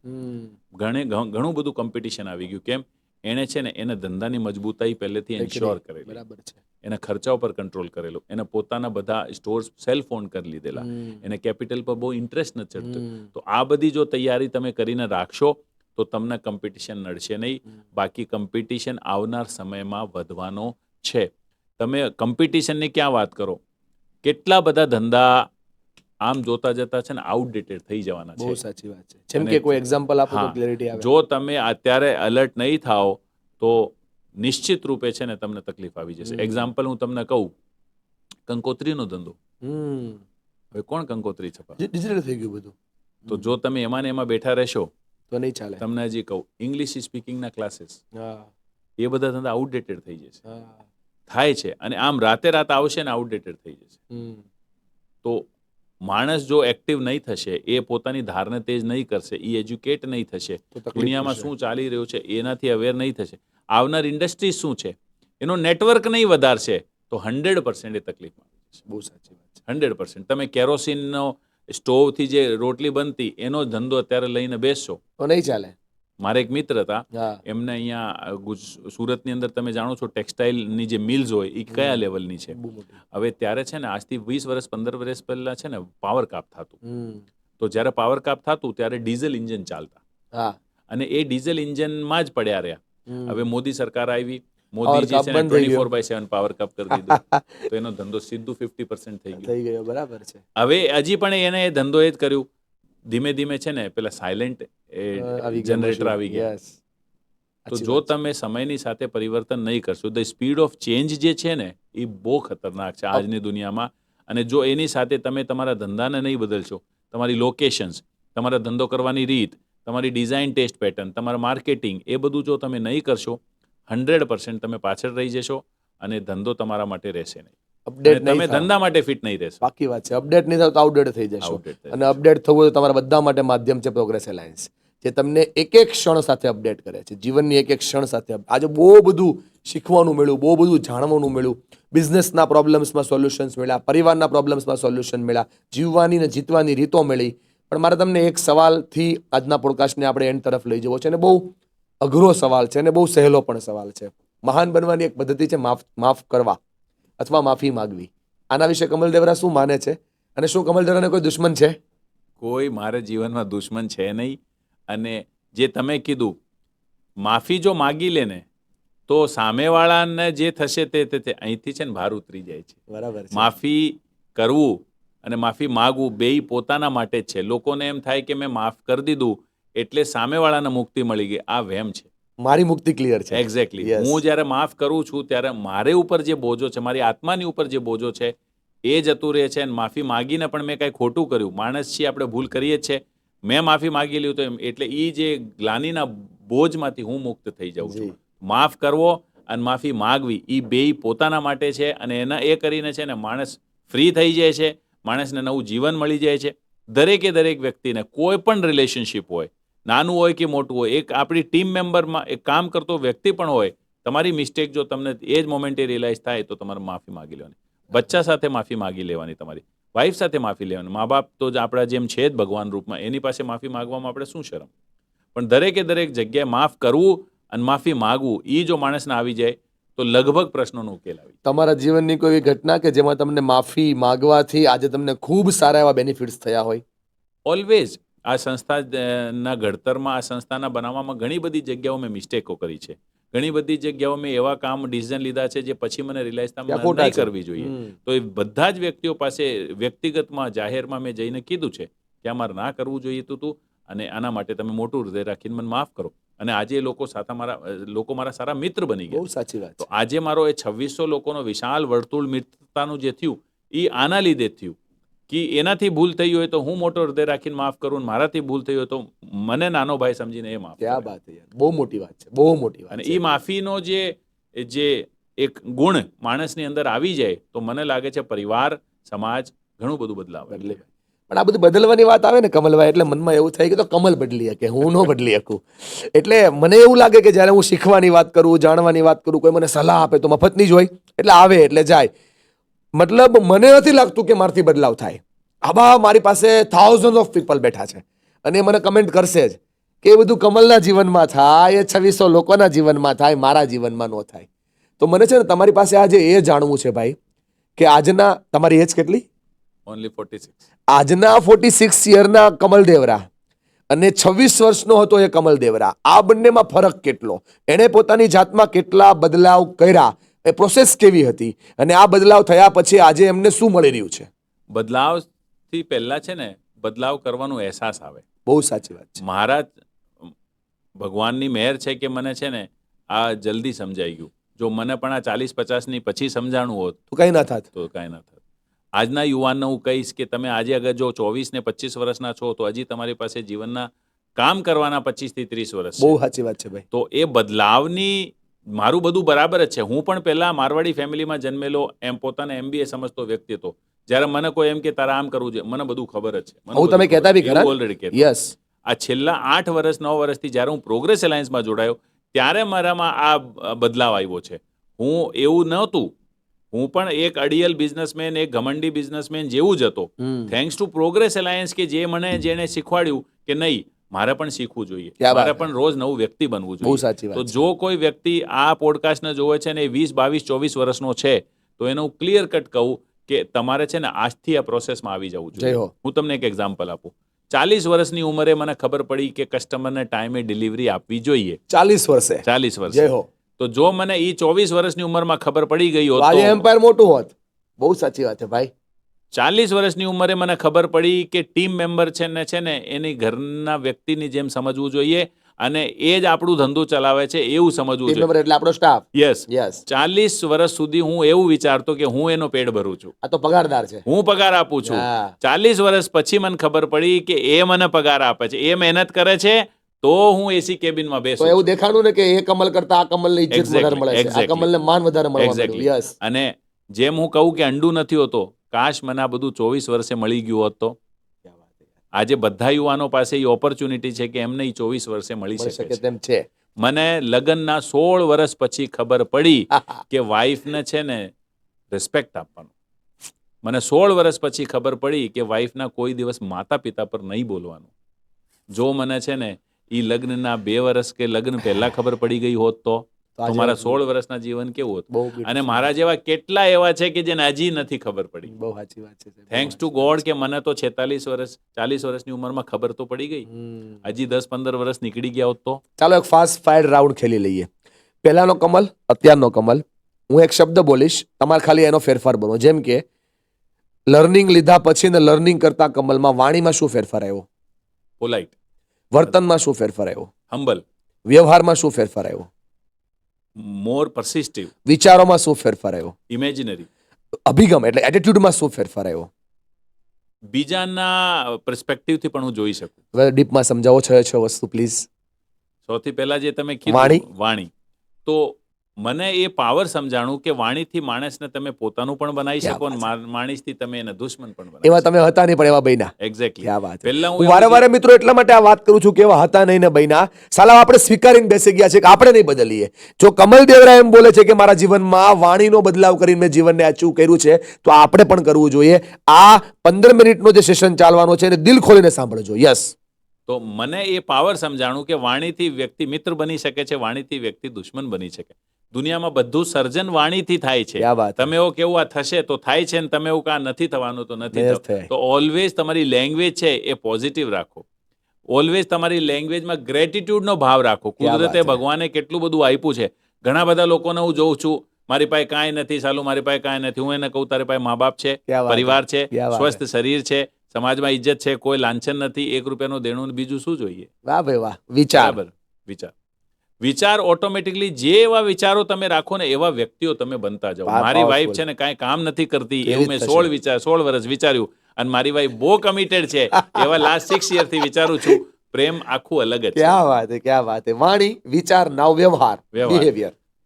તમે પૈસાથી રિસ્પેક્ટ ન કમાઈ શકો, તમે વ્યવહારથી રિસ્પેક્ટ ક્યાં કમાઈ વાત શકો. તમે પ્રેમ વ્યવહારથી, નાનામાં નાનો માણસ હોય, એની ફિનાન્શિયલ કન્ડિશન જે હોય, પણ જો તમે એને ખાલી એક લિફ્ટમેનને પણ લિફ્ટથી ઉતરતી એમ પૂછો કેમ છો કાકા, ક્યાં વાત છે. ખાલી આટલું કરો ને તમે એનો દિવસ બનાવી દો છો. જય હો. એટલે વ્યવહાર સૌથી ઉપર છે.